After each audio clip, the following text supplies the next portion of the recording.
বঙ্গভবনে দিল্লি পুলিশের চিঠি ঘিরে বিতর্ক। বাংলা ভাষাকে বাংলাদেশি ভাষা বলে উল্লেখ। বাংলা ভাষাকে বাংলাদেশি ভাষা বলে উল্লেখ দিল্লি পুলিশের। মাওলানা ভাসানীর স্বপ্নের অবিভক্ত বাংলাদেশ এখন ধীরে ধীরে পূর্ণতা পাচ্ছে। পশ্চিমবাংলাকে বাংলাদেশের অংশ দাবি করার পর এবার ত্রিপুরা এবং আসাম সহ ভারতের বাংলাভাষী অঞ্চলগুলোকে বাংলাদেশের দাবি করে বসল দিল্লি। বাংলাদেশের ছাত্র জনতার গণ অভ্যুত্থানের পর থেকেই বাংলাদেশ বিরোধী অবস্থান নেয় ভারত। বাংলাদেশের স্বাধীনতা এবং সার্বভৌমত্ব কেড়ে নিতে একের পর এক ষড়যন্ত্র করে নরেন্দ্র মোদীর সরকার। বাংলাদেশের স্বাধীনতা এবং সার্বভৌমত্ব কেড়ে নিতে গিয়ে এবার নিজেদের সার্বভৌমত্ব হারানোর পথে ভারত। পশ্চিমবাংলার পর এবার আসাম ও ত্রিপুরাকেও বাংলাদেশের দাবি করে ফেঁসে গিয়েছে নরেন্দ্র মোদী এবং অমিত শাহ। অবিভক্ত বাংলাদেশ গঠন এখন আর স্বপ্ন নয়, বরং বাস্তবে পরিণত হচ্ছে। পশ্চিমবাংলার জনগণের পর এবার আসাম ও ত্রিপুরার জনগণও ফুঁসে উঠেছে দিল্লির বিরুদ্ধে। এ নিয়ে কি বলছে পশ্চিমবাংলার মিডিয়া, আসুন তা দেখি। বঙ্গভবনে দিল্লি পুলিশের চিঠি ঘিরে বিতর্ক। বাংলা ভাষাকে বাংলাদেশি ভাষা বলে উল্লেখ। নোটিশ পোস্ট করে দাবি তৃণমূলের। ক্ষমা চাইতে হবে দাবি তৃণমূল কংগ্রেসের। সংসদে ভাষা বিতর্কে আলোচনার চেয়ে নোটিশও দিয়েছে তৃণমূল।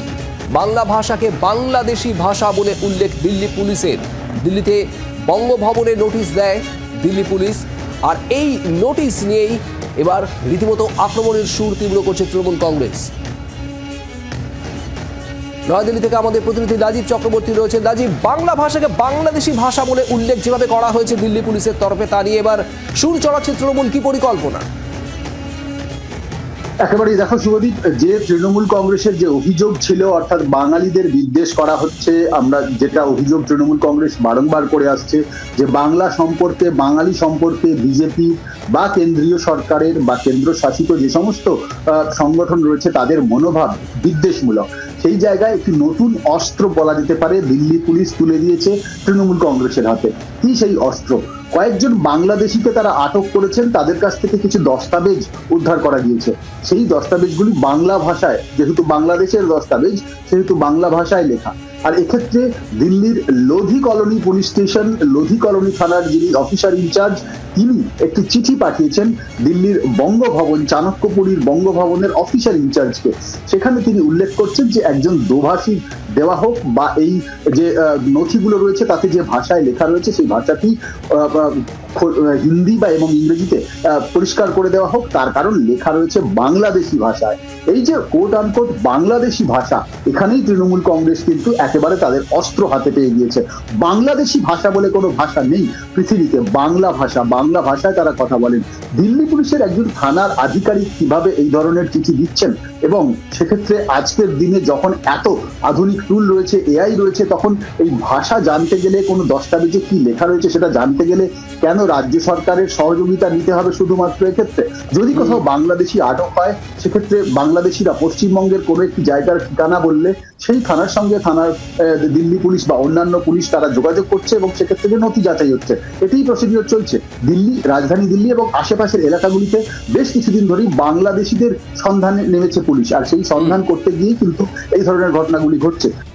ভারতের বাংলা ভাষাভাষী জনগণকে বাংলাদেশি ট্যাগ দিয়ে পুশিং করার পরিকল্পনা করেছিল ভারত। এতে ডক্টর মোহাম্মদ ইউনূসের নেতৃত্বে নতুন বাংলাদেশ চাপে পড়বে, এমনটাই ধারণা ছিল ভারতীয়দের। বাংলাদেশকে বিপাকে ফেলতে গিয়ে এখন উল্টো নিজেদের সার্বভৌমত্বকেই খোয়াতে বসেছে ভারত। বাংলা ভাষা বললেই বাংলাদেশি দাবি করে এখন ত্রিপুরা এবং আসামের জনগণকে বাংলাদেশি ট্যাগ দিয়ে বসেছে ভারত। এতে পশ্চিমবাংলার পাশাপাশি আসাম ও ত্রিপুরার জনগণও দিল্লির বিরুদ্ধে ফুঁসে উঠেছে।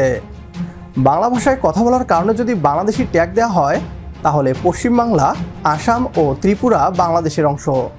2024-এর 5 আগস্ট ছাত্র জনতার গণ অভ্যুত্থানে শেখ হাসিনা পালিয়ে যাবার পর ডক্টর মোহাম্মদ ইউনূস নরেন্দ্র মোদী এবং অমিত শাহকে সতর্ক করে বলেছিলেন, যদি বাংলাদেশে আগুন লাগানোর চেষ্টা করা হয়, সেই আগুনে পশ্চিমবাংলা সহ ভারতের 7 সিস্টার্সও পুড়ে ছাই হয়ে যাবে।